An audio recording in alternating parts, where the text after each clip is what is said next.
રાજ્યમાંના પ્રાથમિક માધ્યમિક અને આદિજાતિ મંત્રી ડોક્ટર કુબેર ડિંડોર અંબાજી પહોંચ્યા છે। આપણે જણાવી દઈએ કે આદિજાતિ જન ઉત્કર્ષ મહોત્સવ 2024નું સમાપન કાર્યક્રમ માટે અંબાજી પહોંચ્યા। સૌપ્રથમ અંબાજી મંદિરમાં મા અંબેના દર્શન કર્યા અને સિદ્ધિવિનાયક ગણપતિજીના દર્શન કરી માતાજીના દર્શન કર્યા। અંબાજી મંદિર ટ્રસ્ટના અધિક કલેક્ટર કૌશિક મોદીએ મંત્રીનું ખેસ પહેરાવીને સ્વાગત કર્યું હતું। અંબાજી મંદિરમાં दर्शन कर्या, पुजारीए कुमकुम तिलक करी, माताजीनी चूंदड़ी अर्पण करी। माताजीनी गादी पर भट्टजी महाराजना आशीर्वाद पण लीधा।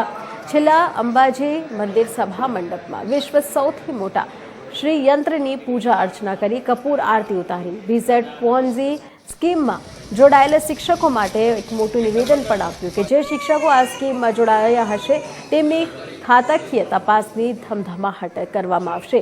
छेतरामणी स्केमो जोड़ायेला शिक्षकों सामे पण कड़क कार्यवाही थशे।